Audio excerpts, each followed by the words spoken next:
You're watching Debrief, and we've heard it from every American administration in recent memory and far beyond that. The focus on the fight against terror and pretty vague plans about how to do it.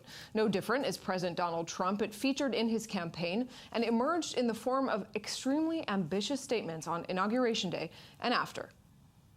We will reinforce old alliances and form new ones and unite the civilized world against radical Islamic terrorism, which we will eradicate completely from the face of the earth. We have to be unpredictable starting now. But they're going to be gone. ISIS will be gone if I'm elected president, and they'll be gone quickly. They will be gone very, very quickly. Very quickly. So before getting to how to do that, if it's possible, what is the state of terror globally and who is leading it? Yoram Schweitzer put out a report on exactly that. He's an expert on global terror and heads the INSS program on terror and low-intensity conflict. Thanks very much for being with us. Thank you for having me. So your report paints a picture of 2016, not a very pleasant one at that. Break down some of the bottom lines for us. We are talking about suicide bombings. Suicide bombings, in spite of the fact that it composes about 10% of all the terror attacks, all the modus operandi, gives you a sense of the lethality of a year. And of course, its effect is much more grave than the others. And this year, unfortunately, 2016 was the most lethal year since suicide bombings was introduced in Lebanon in 1981. We see there are some of the countries and some of the levels. We see Iraq on top of that list. When you listen, as we look at these numbers and we see sort of where every country falls, and we see that this really is something that's happening from Germany to Iraq. When you hear President Trump saying that we will eradicate Islamic terror from the face of the earth, what do you think? That he's very optimistic. Optimistic, realistic, or good optimistic? I don't know, maybe it's its nature. He is not going to eradicate radical Islam. He is going to join other presidents of the United States and others who are trying to fight this extreme form of terrorism that is presented now by the Islamic State, and before that by Al-Qaeda, and before that by others.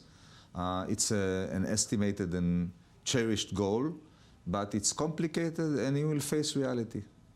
And when you're looking at those numbers, essentially IS leads everybody else. Yes, IS directly and indirectly, because IS has partners, subjected partners, which merge into this project of the Islamic State, have been responsible for more than 70% of all suicide attacks. And there is no question that the Islamic State gave some impetus to the lethality of this modus operandi. But there are others who are not part of this camp who also use these lethal attacks, like PKK and others. But the Islamic State is definitely the leader of this phenomenon. So with the Islamic State as the leader and really the focus of the American administration, let's jump for a moment to Iraq, because Iraq came out on top of the list in that report. And Iraqi Prime Minister Haider al-Abadi is facing a lot of public anger as we speak over Trump's travel ban. That is driving a major wedge, he says, in the cooperation to fight IS. Owen Holdaway is joining us from Erbil.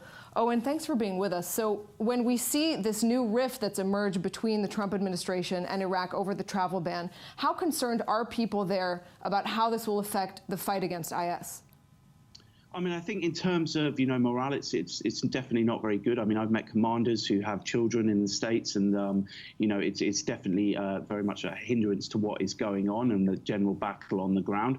That being said, the fight continues. As your guest said, the suicide operations in Iraq are still ongoing, and I think the intensity of the battle will particularly go on as they move into the western quarter of the city, which is a lot more densely populated, and there's estimates of around about 750,000 civilians still trapped there.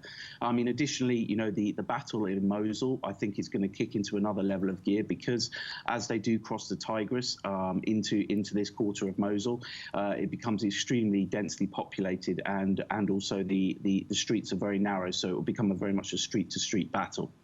When we've heard estimates recently that Mosul will be retaken within 6 months, from where you stand on the ground, does that sound realistic? I mean, I wouldn't like to give an actual date of when it will fall. I mean, I do think the end game is up. You know, the routes out of them, they're impossible to escape. I was up near Talifa recently, and you know, the Hashd-Shabi have locked out that route. So essentially, like, you know, it is the end game for them. But I do think that the battle will get extremely bloody as soon as they like I said earlier, the fact that they have to cross, particularly into the Olden quarter of the city. This is an area where you can't use, you know, the heavy little MRAPs, so they don't have the security there.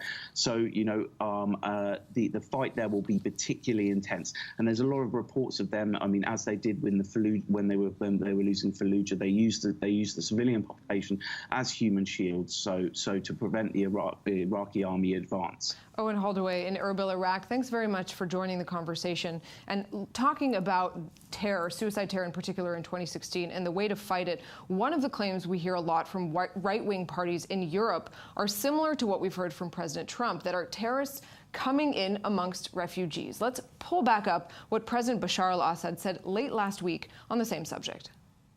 The same picture that you saw them in some cases, of course, in some instances, those terrorists in Syria holding the machine gun or killing people, they are peaceful refugees in Europe or in the West in general. Yeah, that's true. So how many terrorists do you believe are among the 4.8 million Syrian refugees? No one has any number. Nobody knows. Do you believe it's a significant number? Because nobody knows all the terrorists to give a percentage. No one at all. Do you believe it's a significant number? It's not about significant, because you don't need significant number to commit atrocities. Back here with Yoram Schweitzer, when we hear that, when we hear those statements in Europe, the warnings about what could be amongst refugees, does that ring true to you? I think that we saw an example here how brutal murders use cynically terrorism, not less cynically than terrorists themselves use it. Mr. Assad, who is responsible for at least the motivation and a pretext, not only of the murder of hundreds of thousands of citizens, but he is responsible for these contexts and pretext that terrorists use against the West when they attack it. I don't think that there are huge number of terrorists among the refugees. There are many, many refugees who just look for shelter from atrocities that people like him executed. Indeed, terrorist organization, the Islamic State, as an entity who export terrorism, is using certain people among them in order to carry out terrorist attacks, in order to inflate the power image. Schweitzer, thanks very much for this. Unfortunately, all the time we have still to come beyond conflict and politics. Stay with us.